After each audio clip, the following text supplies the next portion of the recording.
الحمد لله حمدا كثيرا كما أمر، ونشهد أن لا إله إلا الله وحده لا شريك له، ونشهد أن سيدنا محمدا عبده ورسوله، صلى الله على محمد وعلى آله وأصحابه ما اتصلت عين بنظر. أوصيكم عباد الله وإياي أولا بتقوى الله. وقال جل جلاله عظيما: أعوذ بالله من الشيطان الرجيم. بسم الله الرحمن الرحيم. رجال لا تلهيهم تجارة ولا بيع عن ذكر الله وإقام الصلاة وإيتاء الزكاة يخافون يوما تتقلب فيه القلوب والأبصار. صدق الله مولانا العلي العظيم. وقال النبي صلى الله عليه وسلم: إذا رأيتم الرجل يتعاهد المسجد فاشهدوا له بالإيمان أو كما قال عليه الصلاة والسلام. அளவற்ற அருளாளனும் நிகரற்ற அன்புடையோருமாகிய அல்லாஹு ஜல்ல ஷானுஹு வ தஆலாவின் திருநாமத்தினால் இன்றைய குதுபா பிரசங்கத்தை ஆரம்பம் செய்கின்றேன். இந்த உலகத்திற்கு இறுதியாகவும் அருளாகவும் அனுப்பி வைக்கப்பட்ட எங்களுடைய நபி முஹம்மது முஸ்தபா ஸல்லல்லாஹு அலைஹி வஸல்லம் அவர்களின் வாழ்க்கை வழிமுறைகளை எடுத்து நடந்த சஹாபாக்கள், தாபிஊன்கள், தபஅத் தாபிஈன்கள் மற்றும் கியாமத்துடைய நாள் வரும் வரையில் எவரவர்களெல்லாம் அவர்களின் வாழ்க்கை வழிமுறைகளை எடுத்து நடப்பார்களோ அப்படிப்பட்ட நல்லோர்கள் அனைவர்களின் மீதும் அல்லாஹ்வின் சாந்தியும் சமாதானமும் கபூலியத்தும் அருளும் உருவாகும். புனிதமான ஜும்ஆவுடைய ஃபர்தை நிறைவேற்ற வேண்டும், முழுமையான நன்மைகளை அடைந்து கொள்ள வேண்டும் என்ற நல்ல நியத்துடன் நேர காலத்துடனே அல்லாஹ்வின் இல்லமாம் பள்ளிவாசலை நோக்கி வந்து அமைதியாக அமர்ந்திருப்போம். அல்லாஹு ஜல்ல ஷானுஹு வ தஆலாவின் நல்லடியார்களே நேசர்களே, எல்லா நிலையிலும் எல்லா விடயங்களிலும் அல்லாஹ் ஒருவனையே பயந்து நடந்து கொள்ள வேண்டும் என்று தக்வாவுடைய வசியத்தை முதலில் எனக்கும் அதை துயர்ந்து உங்களுக்கும் நான் ஞாபகப்படுத்திக் கொள்கின்றேன். இன்றைய குதுபா பிரசங்கத்தை பொறுத்தவரையில் பல விஷயங்களை ஞாபகப்படுத்தும் பொருத்தமாக இருந்தாலும் நேரத்தினுடைய காலத்தினுடைய தேவையை கருத்தில் கொண்டோ மிக முக்கியமான ஒரு தலையங்கம் இங்கு தெரிவு செய்யப்பட்டிருக்கிறது. அதாவது அல்லாஹ்வுடைய மாளிகைகள் பராமரிக்கப்பட வேண்டும், அந்த பள்ளிவாசல்கள் செழிப்பாக்கப்பட வேண்டும் என்பதுதான் இந்த குதுபா பிரசங்கத்தின் சாராம்சமாக அமையப்போகிறது. திருமறை அல் குர்ஆன் சொல்லுகின்ற சஹாபாக்களுடைய சில பண்புகளை பற்றி அழகாக சொல்லுகின்ற ஒரு வசனம் ஏற்கனவே ஓதப்பட்டது. அல் குர்ஆன் அதிலே சஹாபாக்கள் ரசூலுல்லாஹுடைய தோழர்கள் மிக சிறந்த பண்புள்ளவர்களாக இருந்தனர்.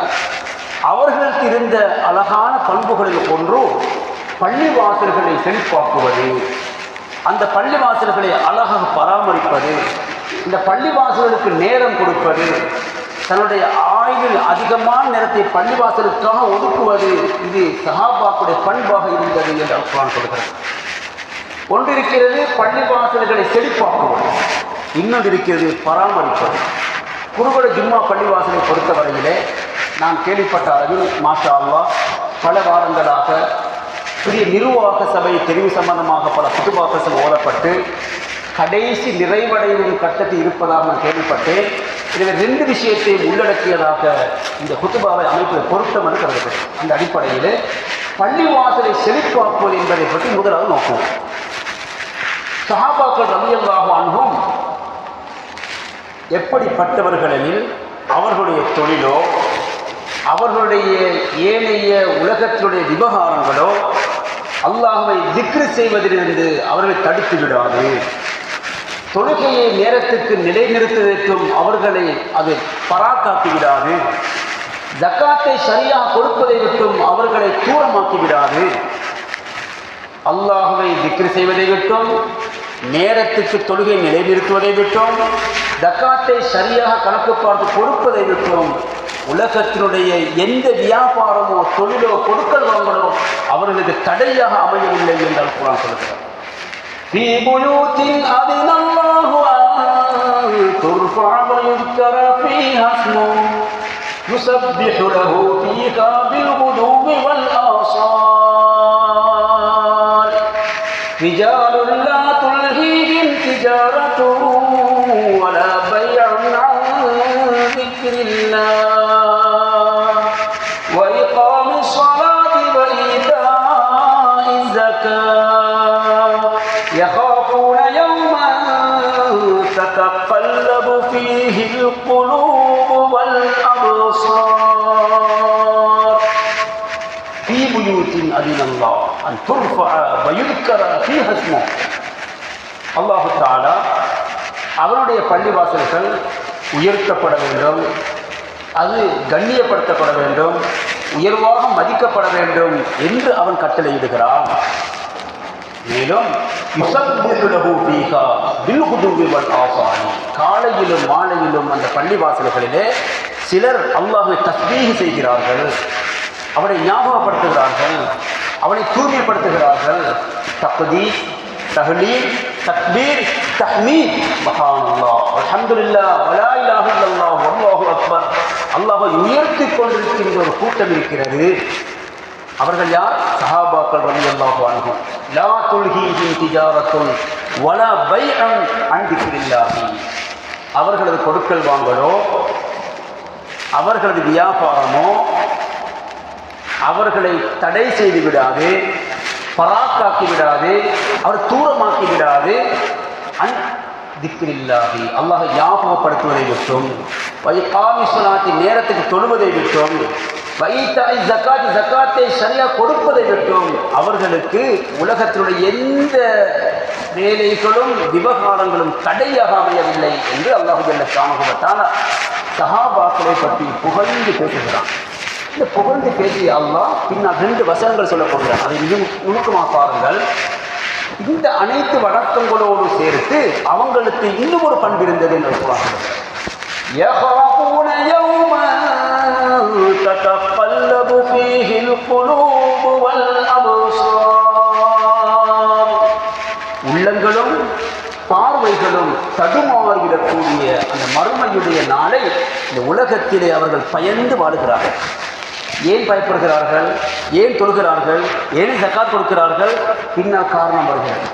லியஜ்ஸியஹுமுல்லாஹு அஹ்ஸன மா அமிலு வயஸீதஹும் மின் ஃபضலிஹி வல்லாஹு யர்ஸுகு மன் யஷாஉ பிகைரி ஹிசாப். லியஜ்ஸியஹுமுல்லாஹு அஹ்ஸன மா அமிலு. அவர் உலகத்தில் செய்ததை விட அழகான கூலியை அவர்களுக்கு அல்லாஹ் கொடுக்க வேண்டும் என்பதற்காக, வயஸீதஹும் மின் ஃபضலிஹி, அவரது அருளை அல்லாஹ் மேலதிகமாக கொடுக்க வேண்டும் என்பதற்காகவும் அவர்கள் செய்கிறார்கள். அல்லாஹு தஆலா கணக்கின்றி அவர்களுக்கு கொடுக்க இருக்கிறான் என்று திருமறை அல் குர்ஆன் புகழ்ந்து பேசுகிறார். அல்லாஹு தஆலா அப்படிப்பட்ட பள்ளிவாசலை செழிப்பாக்குகின்ற பண்புள்ளவர்களாக அல்லாஹ் ஆக்கிடுவானாக.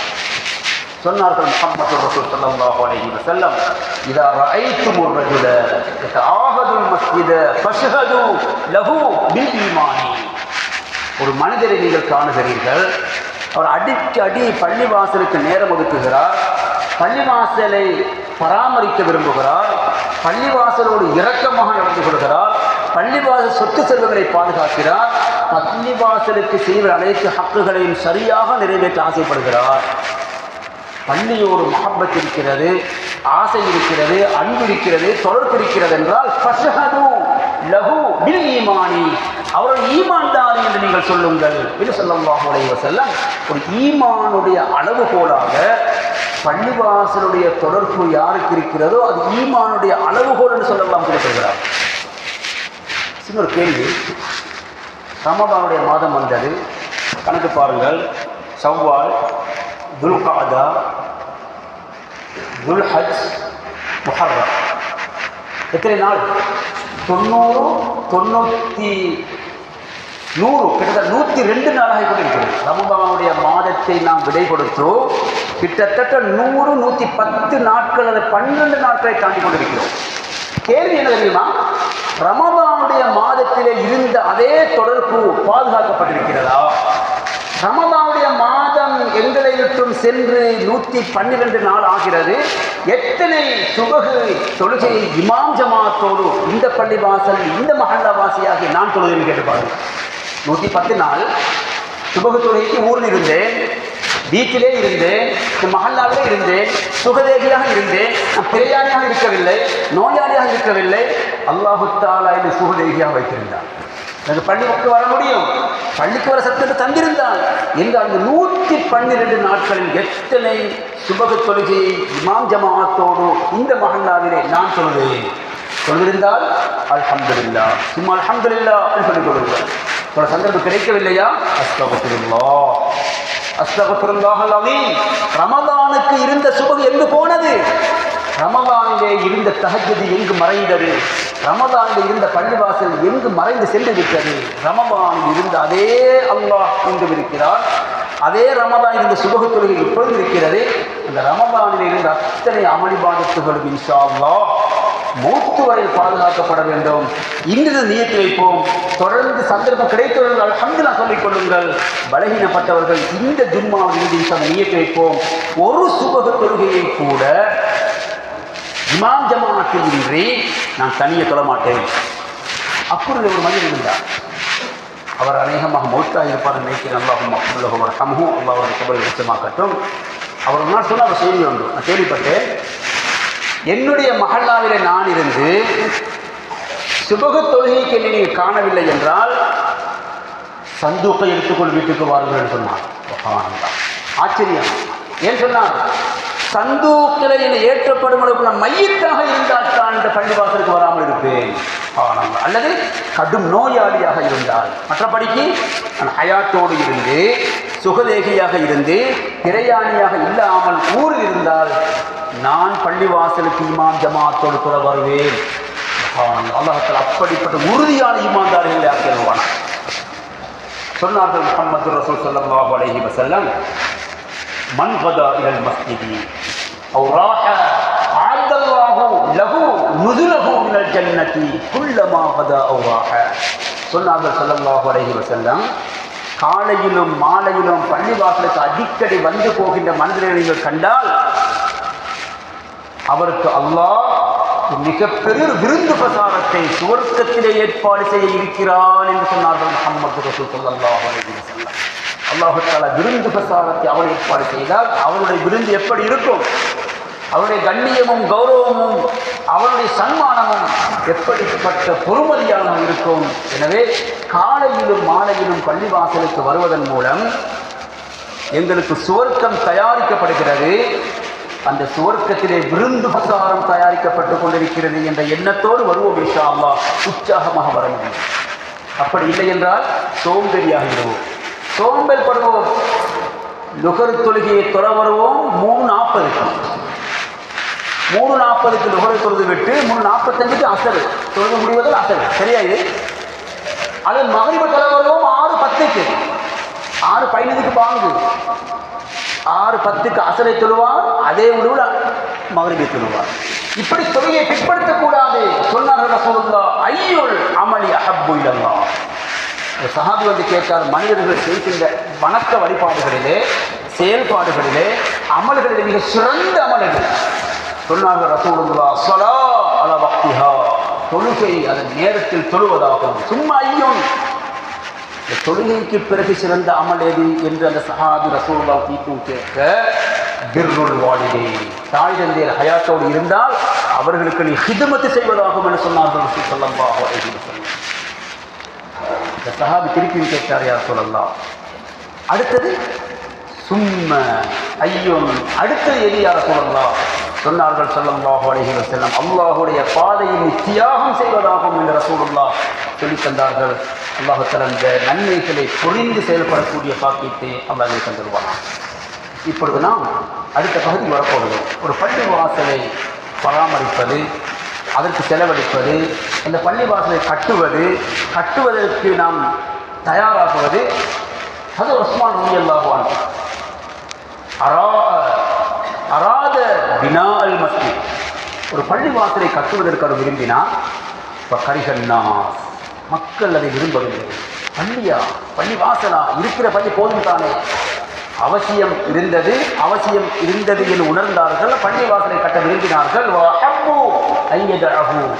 மக்கள் விரும்பினார்கள், வேறு ஒரு பள்ளி தேவையில்லை, அதை தவிர்த்து கொள்ளட்டும் என்று உமர் ரலியல்லாஹு அன்ஹு அவர்களுக்கு பின்னால் ஆட்சிக்கு வந்த உஸ்மான் ரலியல்லாஹு அவர்களுக்கு மக்கள் கூறினார், பள்ளி தேவையில்லை, இருக்கிற பள்ளிவாசல் போதும். வகால உஸ்மான் ரலியல்லாஹு சொன்ன பதிலை பாருங்கள். சமித்து நபிய ஸல்லல்லாஹு அலைஹி வஸல்லம், ரசூலுல்லாஹ் சொல்ல நான் கேட்டேன், மன் பனா லில்லாஹி மஸ்ஜிதா, தேவை இருந்து அல்லாஹுடைய பள்ளிவாசலை ஒரு மனிதர் கட்டினால் பனல்லாஹு லஹு கஹைஅதிஹி ஃபில் ஜன்னதி, இந்த உலகத்திலே அவர் கட்டுகின்ற பள்ளிவாசலை போன்ற அழகான கம்பீரமான அழகான தோற்றத்தில் ஒரு பள்ளிவாசலை அல்லாஹ் அவருக்கு சொர்க்கத்தில் கட்டி கொடுப்பான் என்று ரசூலுல்லாஹ் சொல்ல நான் கேட்டிருக்கிறேன். எனவே என்னுடைய ஹயாத்து இருக்கும் பொழுது ஒரு பள்ளிவாசலை கட்ட வேண்டும் என்று விரும்புகிறேன் என்று உஸ்மான் ரலியல்லாஹு அன்ஹு அவர்கள் சொன்ன வரலாறு எழுதப்பட்டிருக்கிறது. எனவே கட்டப்பட்ட பள்ளிவாசல் பராமரிக்கப்பட வேண்டும், தேவை இருந்தால் கட்டப்படவும் வேண்டும். அந்த அடிப்படையிலே அல்ஹம்துலில்லாஹ் குருகோட ஜும்மா பள்ளிவாசல் என்பது இந்த அக்கூரில் இருக்கின்ற 70க்கும் மேற்பட்ட பள்ளிவாசல்களிலே மிக பழமை வாய்ந்த, மிகவும் முக்கியமான, மிக நீளமான பழைய வரலாறுகளை கொண்ட அழகான கம்பீரமான பள்ளிவாசல். அல்ஹம்துலில்லாஹ் இந்த பள்ளிவாசலுக்கு நாம் செலவழிப்போம் இன்ஷா அல்லாஹ். இந்த பள்ளிவாசலை பராமரிப்போம் இன்ஷா அல்லாஹ். இந்த பள்ளிவாசலுக்கு இருக்கின்ற சிறிய பெரிய குறைகளை தேடி தேடி நாம் நிவர்த்தி செய்வோம் இன்ஷா அல்லாஹ். இப்பொழுது இந்த பள்ளிவாசலை யாரெல்லாம் பொறுப்படுத்தி நிர்வாகிகளாக வந்து பொறுப்புக்கு வந்து விடுகிறார்களோ அல்லது வர இருக்கிறார்களோ அவர்களுக்கு ரசூலுல்லாஹ் சொன்ன சில புத்திமதிகளையும், அதே போல கலீஃபா அபூபக்கர் சித்திக் ரலியல்லாஹு அன்ஹு அவர்கள் கலீஃபாவாக தலைவராக நியமிக்கப்பட்ட பொழுது ஒரு குத்துபா பிரசங்கம் செய்தார்கள். அந்த குத்துபாவை பற்றியும் நான் பார்ப்போம் இன்ஷா அல்லாஹ். அதற்குள் ஒரு பள்ளிவாசல் மட்டுமின்றி அது எந்த ஒரு பதவியாக இருந்தாலும் அந்த பதவியை பற்றி ரசூலுல்லாஹ் எச்சரிக்கையும் செய்தார்கள், தூண்டவும் செய்தார்கள். இந்த ரெண்டு பக்கமும் இருக்கிறது.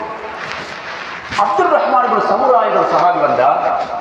வந்து ரசூலுல்லாஹ்விடத்தில் பேசிக்கொண்டிருக்கும் பொழுது ஸல்லல்லாஹு அலைஹி வஸல்லம் அந்த சஹாபியை பார்த்து சொன்னார்கள், யா அப்துல் ரஹ்மான் இப்னு சமுரா, அப்துல் ரஹ்மான் இப்னு சமுராவை பார்த்து சொன்னார்கள், லா தஸ்அலில் இமாரத, நீ பதவியை எடுத்துக்கொள்ள வேண்டும் என்பதற்காக நீ போட்டி போடாதே, நீ ஆசைப்படாதே, அதை இரகசியமாக பரகசியம் பறித்தெடுக்க நீ விரும்பாதே. காரணம் தெரியுமா? ரெண்டு காரணம் இருக்கிறது.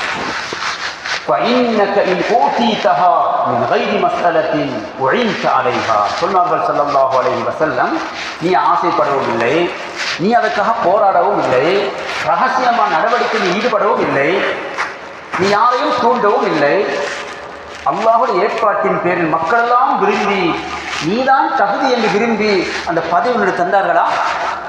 எடுத்துக்கொள், அதை ஏற்றுக்கொள், நீ கபூல் செய்து கொள். அப்படி நீ விரும்பாத நிலையில் மக்கள் உன்னை தெரிவு செய்து மக்கள் உனக்கு பொறுப்பு தந்து உன்னை கபூல் செய்கிறார்கள் என்றால் அங்கு அல்லாஹ்வுடைய உதவி எனக்கு கிடைக்கும் என்று முஹம்மது ரசூல் ஸல்லல்லாஹு அலைஹி வஸல்லம் அவர்கள் சொன்னார். அதே நேரம் நீ போராடுகிறாய், அதை கேட்டு திரிகிறாய், அல்லது இரகசியமானவர்கள் பரகசியமானவர்கள் அந்த பதவியை அடைந்து கொள்ள வேண்டும் நீ ஆசைப்படுகிறாய், இந்த நிலையில் உனக்கு அந்த பதவி கிடைக்குமானால் அதை எடுக்காது. ஏன் தெரியுமா? அப்படி நீ எடுத்தால் முக்கித்த இலைகா, அதன் பக்கமே சாட்டப்படுகிறார், அது உனக்கு நலவாக இருக்காது என்று முஹம்மது ரசூல் ஸல்லல்லாஹு அலைஹி வஸல்லம் அவர்கள் சொன்ன செய்தி புகாரி, முஸ்லிம் போன்ற கிரந்தங்களில் பதிவாகி இருக்கின்றன. இதே போல அபூதர் ரலியல்லாஹு அன்ஹு அவர்கள் வந்தார். வந்து ரசூலுல்லாஹ் கேட்டார்கள், யா ரசூலல்லாஹ், எனக்கும் ஏதாவது பெரிய பொறுப்புக்கு என்னை பொறுப்பாக்குங்களே, நான் தகுதி உள்ளவன் தானே, எனக்கு முடியும் தானே, எனக்கு ஆசை இருக்கிறது என்று இந்த சஹாபி ரசூலுல்லாஹ்விடத்தில் கேட்டுக்கொண்டார். இந்த நேரத்தில் ரசூலுல்லாஹ் சொன்னார்கள், யா அபூதர், அபூதர்வே இன்னக லஈஃபுன், உங்களை பார்த்தால் ஒரு பலகீனமான மனிதராக நான் உங்களை காணுகிறேன். ஆனால் நீங்கள் கேட்கின்ற பதவி இருக்கிறது, அது அமானத்தும், அது மிகப்பெரிய அமானிதமாகும். அதை உங்களால் நிறைவேற்ற முடியாமல் போனால் நீங்கள் மறுமையுடைய நாளில் கேவலப்பட்டு விடுவீர்களே. யா அபூதர் ஃபைன்னக லஈஃபுன், நீங்கள் பலகீனமான ஒரு மனிதராக நான் உங்களை காணுகிறேன். வைன்னஹா அமானத்தும், பொறுப்பு என்பது மிகப்பெரிய அமானிதமாகும்.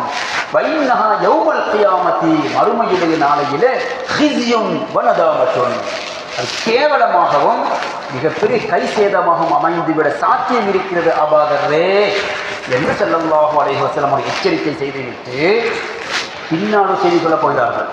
எல்லோரும் ஒதுங்கினால், எல்லோருமே பயந்து பின்னுக்காயினால் நிர்வகிப்பது யார்? பொறுப்பெடுப்பது யார்? பள்ளியை அழகா பாதுகாப்பது யார்? சுப்ஹானல்லாஹ். ரசூல் பின்ன சொல்வதை பாருங்கள், இல்லா என்றாலும் தகுதி உள்ளவர்கள் இருக்கிறது. இல்லாமல் அஹதஹா பிஹக்கிஹா வஅத்தல்லதி அலைஹி ஃபீஹா, ரவாஹு முஸ்லிம். சொன்னார்கள் ஸல்லல்லாஹு அலைஹி வஸல்லம், என்றாலும் அந்த பொறுப்பை எடுத்து அது சரியாக நிறைவேற்றி அதற்காக பாடுபட்டு எல்லா வகையான எதிர்ப்புகளையும் சமாளித்து அல்லாஹுக்காக வேண்டிய அந்த ஹக்குகளை சரியாக நிறைவேற்றினால் அவருக்கு அது மறுமையில் கை சேதமாக இருக்கவும் மாட்டாது, கேவலமாக இருக்கவும் மாட்டாது. மாறாக அமானிதத்தை சரியாக நிறைவேற்றிய நன்மை கிடைக்கும் என்ற கருத்தை முஹம்மது ரசூல் ஸல்லல்லாஹு அலைஹி வஸல்லம் சொல்லித் தருகிறார். எனவே தகுதியுள்ளவர்கள் பின்வாங்கவும் கூடாது, அந்த பொறுப்பில் எடுக்கவும் வேண்டும், இதை சரியாக நிறைவேற்றவும் வேண்டும். இன்னும் ரசூல் சொல்வதை பாருங்கள், இன்னக்கும் சதஹருசூன அலல் இமாரதி, உங்களில் பதவியை அடைந்து கொள்ள வேண்டும் என்பதற்காக ஆசைப்படுவதாக நான் பார்க்கிறேன். ரசூல் சொல்கிறார்கள், இன்னக்கும் சதஹருசூன அலல் இமாரதி, பதவிகளை அடைந்து கொள்ள வேண்டும் என்று ஆசைப்படுவதாக சிலரை நான் கண்டு கொள்கிறேன். வசத்தகூனு ஹிஸ்யா வ நதாமா, அது மறுமையுடைய நாளையில் அது மிகப்பெரிய கேவலமாக அமைந்துவிடும், அது கை சேதமாக அமையும். இல்லாமன் அஹதஹா பிஹக்கிஹா, அதை எடுத்து சரியாக நிறைவேற்றுவதை தவிர என்று ஸல்லல்லாஹு அலைஹி வஸல்லம் சொல்லியிருக்கிறார்கள். எனவே நிர்வாக சபை என்பது 2 பொறுப்புகளோடு வரும். ஒரு பொறுப்பு இருக்கிறது, பள்ளிவாசலை அலங்கரிப்பது, பள்ளிவாசலை அழகாக்குவது, பெயிண்ட் அடிப்பது, ஷேடர் போடுவது, காப்பட் போடுவது, தேனை சுத்த வைப்பது, ஹவுலில் தண்ணி நிறைத்து வைத்திருப்பது போன்ற இப்படி பள்ளிவாசலோடு அழகான முறையாக குறையில்லாமல் ஏற்பாடு செய்வது. இன்னும் ஒன்று இருக்கிறது ஹிஸ்ஸியா, இன்னொன்று மானவியா. அடிப்படையில் சஹாபாக்கள் ரலியல்லாஹு அன்ஹும் காலத்தில் இருந்தது போல அந்த மஹல்லா வாசிகளை பள்ளியோடு தொடர்பாக்குவது. ஒரு மஹல்லாவிலே இருக்கின்றவர்களில் 100க்கு 100% தொழுகையாளியாக அவர்கள் ஆக்க வேண்டும். அது அவர்கள் பொறுப்பு. வெறும் பள்ளிவாசல் காப்பற்றுவது போதுமா? பள்ளிவாசலை ஷேடர் போட்டு அலங்கரித்தால் மட்டும் போதுமா? அந்த பள்ளிவாசலுக்கு பெயிண்ட் அடித்தால் மட்டும் போதுமா? அதை நிறைவேற்ற வேண்டும், அழகாக்க வேண்டும், ஒளிபரச் செய்ய வேண்டும், வெளிச்சமாக்க வேண்டும். ஒரு நாள் அலி ரலியல்லாஹு அன்ஹு ஒரு கபருக்கு ஓரமாக சென்று கொண்டிருக்கிறார்கள். இந்த கபருக்கு ஓரமாக சென்றால் அது யாருடைய கபர் என்பது அலி ரலி அவர்களுக்கு தெரியும். அவர்கள் சொன்ன வார்த்தை அப்படியே சொல்கிறேன் பாருங்கள். மர்ர அலி ரலியல்லாஹு அன்ஹு, அலி ரலியல்லாஹு அன்ஹு கபருஸ்தானை நோக்கி சென்ற பொழுது ஒரு கபருக்கு ஓரத்தால் சென்று கொண்டிருக்கிறார்கள். அந்த கபர் யாருடைய கபர் என்பதற்கு தெரிய வந்த பொழுது அவர் சொன்ன வார்த்தையை பாருங்கள். நவ்வரல்லாஹு கபர் உமர கமா நவ்வர மசாஜிதனா. இந்த மையவாடியில் இருக்கின்ற உமர் ரலியல்லாஹு அன்ஹு அவர்கள் உலகத்திலே வாழும் பொழுது அல்லாஹுடைய மாளிகையாகிய பள்ளிவாசலை வெளிச்சமாக்கினார்கள், ஒளி கொடுத்தார்கள், பிரகாசிக்க செய்தார்கள். எனவே யா அல்லாஹ், இந்த உமர் ரலியல்லாஹு அன்ஹு அவருடைய கபரை நீ வெளிச்சமாக்கிடுவாயாக என்று பள்ளிவாசலுக்கு தேவையான ஏனைய விஷயங்களை செய்வது இபாதத். அது கட்டாயம் செய்ய வேண்டும், ஆனால் அதுதான் செய்ய வேண்டும் என்று மட்டிட முடியாது. அதைவிட மிகப்பெரிய தேவை அந்த மஹல்லாவாசிகள் தொழுகையாளியாக மாற வேண்டும், நோன்பாளிகளாக மாற வேண்டும், பள்ளிவாசல் தொடர்பான மக்களாக மாற வேண்டும், பள்ளிவாசலுக்கு உதவி செய்கின்ற மனமுள்ளவர் ஆக்குகின்ற அந்த பொறுப்பும் இந்த நிர்வாக சபை, எந்த நிர்வாக சபை தெரிவு செய்யப்படுமோ அவர்களுக்கு அந்த பொறுப்பு இருக்கிறது. இதே போல சாப்பாடு இன்றி உணவின்றி ஒரு மனிதன் தவித்துக் கொண்டிருக்கிறான் என்றால் அந்த பிரச்சனையை இவர் ஈடு கொடுக்க வேண்டும். அந்த நிர்வாகம் தேட வேண்டும். அவருக்கு என்ன பிரச்சனை, அவருக்கு என்ன நடந்தது. அவர் பள்ளிவாசலுக்கு வந்தவர் திடீரென காணவில்லையே, அவர் சுபகுக்கு காணவில்லை, இஷாவுக்கு காணவில்லை, லுஹருக்கு காணவில்லை. அவருக்கு என்ன நேர்ந்தது? அவரை பற்றி விசாரித்து அவரை சந்தித்து உற்சாகப்படுத்தி அவரை பள்ளிவாசல் கொண்டு வர முயற்சிக்க வேண்டும். இது ஒரு பொறுப்பு. பள்ளிவாசலை செழிப்பாக்குவதில் என்னென்ன இபாதத்தில் இருக்குமோ அதன் அளவில் தூண்டுவதெல்லாம் ஒரு நிர்வாக சபையுடைய மிகப்பெரிய பொறுப்பாக இருக்கிறது. கடைசியாக எந்த நிர்வாக சபை வந்தாலும் பொதுமக்கள் என்ன செய்ய, பொதுமக்களுக்கு மிகப்பெரிய பொறுப்பு இருக்கிறது. என்ன தெரியுமா? அது எந்த நிர்வாக சபை நாம் விரும்பிய ஒருவர் வரலாம் அல்லது நாம் விரும்பாத ஒருவர் வரலாம். யார் வந்தாலும் அல்லாஹ்வுடைய ஏற்பாட்டின் பேரில் ஒரு நிர்வாகம் வந்தது. அவ்வளவு 50,000 வருஷங்களுக்கு முன்பதாக சொன்னார்கள் ரசூலுல்லாஹ். 50,000 வருஷங்களுக்கு, வானங்களையும் பூமியையும் படைப்பதற்கு 50,000 வருஷங்களுக்கு முன்பதாக கத்தர மகாதீரல் கல்கி சொன்னார்கள் ஸல்லல்லாஹு அலைஹி வஸல்லம். உலகத்தில் என்னென்னவெல்லாம் நடக்க வேண்டுமோ அத்தனையும் அல்லாஹ் முடிவு செய்து விட்டார். எனவே இந்த 2024ஆம் ஆண்டு இந்த 19ஆம் தேதி ஒரு நிர்வாக சபை தெரிவு செய்யப்படுகிறது என்றால் இன்ஷா அல்லாஹ் அது கலா கதிரில் ஏற்கனவே முடிவு செய்யப்பட்ட ஒன்று. எனவே யார் வந்தாலும் கபூல் செய்வோம் இன்ஷா அல்லாஹ். செய்ய வேண்டிய பொறுப்பு தெரியுமா? ஒத்துழைப்போம் இன்ஷா, அவர்களுக்கு உதவி செய்வோம் இன்ஷா அல்லாஹ், அவர்களோடு சேர்ந்து போவோம். பிழை செய்தால் கண்ணியமாக கௌரவமாக முறையாக தட்டி கேட்போம். அதை சரியானதை செய்தால் கபூல் செய்து கொள்வோம். பாருங்கள், உமர் ரலியல்லாஹு அன்ஹுடைய ஆட்சிக்கு முன்பதாக அபூபக்கர் சித்திக் ரலியல்லாஹு அன்ஹு அவர்கள் கலீஃபாவாக நியமிக்கப்படுகிறார்கள். ரசூலுல்லாஹ் மௌத்துக்கு பிறகு எப்பொழுது அபூபக்கர் சித்திக் ரலியல்லாஹு அன்ஹு கலீஃபாவாக நியமிக்கப்பட்டார்களோ மக்களுக்கு முன்னால் வந்தார்கள், மக்களுக்கு முன்னால் நின்றார்கள். ஹமிதல்லாஹ வாஸ்னா அலைஹி, அல்லாஹ்வை புகழ்ந்து ஒரு சிறிய ஒரு குத்துபா பிரசங்கம் செய்தார்கள். அது மிக நீளமான குத்துபா, நேரம் போதாது, முன்கொண்டே மட்டும் ஞாபகப்படுத்துகிறேன். அவர்கள் சொல்ல செய்தி தெரியுமா? உள்ளீத்து, நான் பொறுப்புதாரியாக நியமிக்கப்பட்டிருக்கிறேன். நீங்கள் எல்லாம் சேர்ந்து என்னை ஒரு கலீஃபாவாக தலைவராக நீங்கள் தெரிவு செய்து விட்டீர்கள்.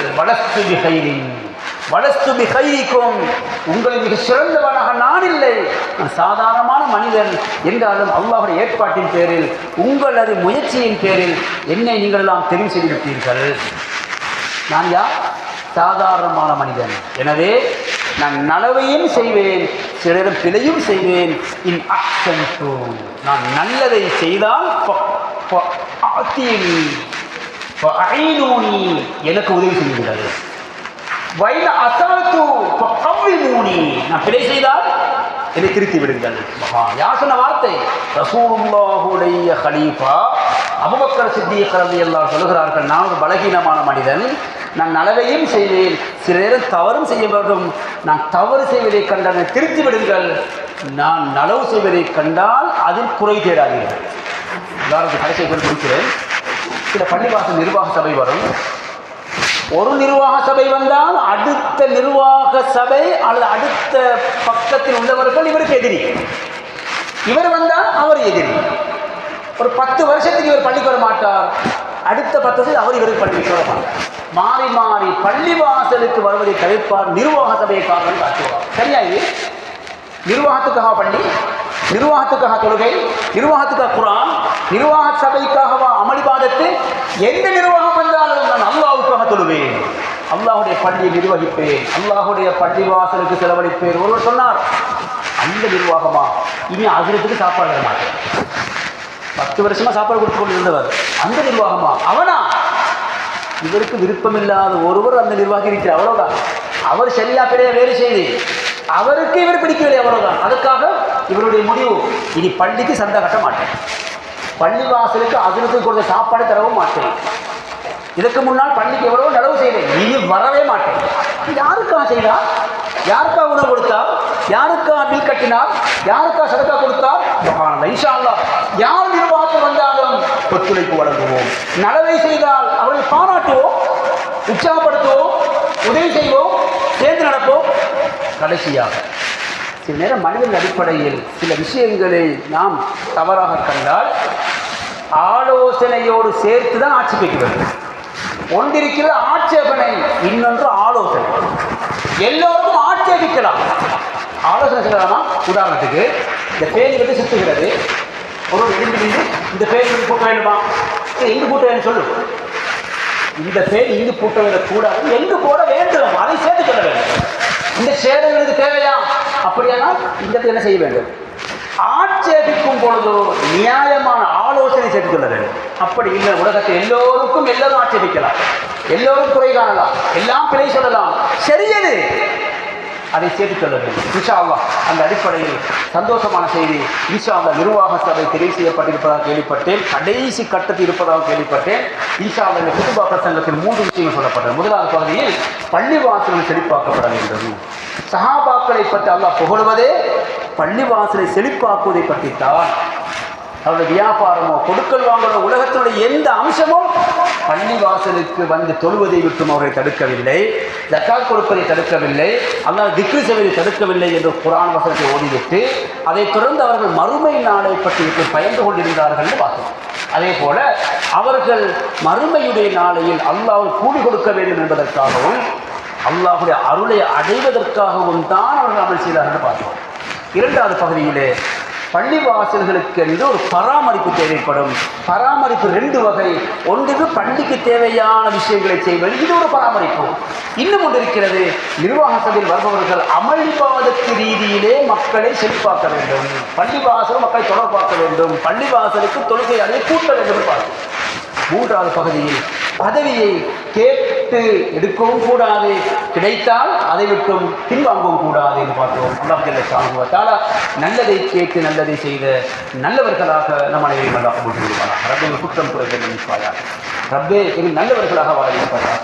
கலிமாவோடு வாழ்ந்து கலிமாவோடு மரணித்து மேலான ஜன்னத்துல் ஃபிர்தௌஸ் என்ற பாக்கியத்தை நம் அத்தனைகளுக்கு தந்தருவாயாக. வாஹிரு தஅவானா அல்ஹம்துலில்லாஹ். الحمد لله نحمده ونستعينه ونستغفره ونؤمن به ونتوكل عليه ونصلي ونسلم على محمد صلى الله على محمد وعلى آله وأصحابه ما اتصلت عين بنظر. أوصيكم عباد الله وإياي أولا بتقوى الله. فقال جل جلاله عظيما: أعوذ بالله من الشيطان الرجيم. بسم الله الرحمن الرحيم. وعسى أولئك أن يكونوا من المهتدين. بارك الله لنا ولكم بالقرآن العظيم ونفعنا وإياكم بالآيات والذكر الحكيم. أقول قولي هذا أستغفر الله لي ولكم فاستغفروه إنه هو الغفور الرحيم. الحمد لله حمدا كثيرا كما أمر. ونشهد أن لا إله إلا الله وحده لا شريك له. ونشهد أن سيدنا محمدا عبده ورسوله. صلى الله على محمد وعلى آله وأصحابه ما اتصلت عين بنظر. أوصيكم عباد الله وإياي أولا بتقوى الله. فقال جل جلاله عظيما: أعوذ بالله من الشيطان الرجيم. بسم الله الرحمن الرحيم. إن الله وملائكته يصلون على النبي يا أيها الذين آمنوا صلوا عليه وسلموا تسليما. اللهم صل على سيدنا محمد وعلى آله الأخيار وارض عن الخلفاء الراشدين المهديين أبي بكر الصديق وعمر بن الخطاب وعثمان بن عفان وعلي بن أبي طالب رضي الله عنهم وارض عنا معهم برحمتك يا أرحم الراحمين. اللهم اغفر للمؤمنين والمؤمنات والمسلمين والمسلمات الأحياء منهم والأموات. اللهم أجرنا من النار ولا تجعلنا من حطب النار. ربنا اغفر لنا ولإخواننا الذين سبقونا بالإيمان ولا تجعل في قلوبنا غلا للذين آمنوا ربنا إنك رؤوف رحيم.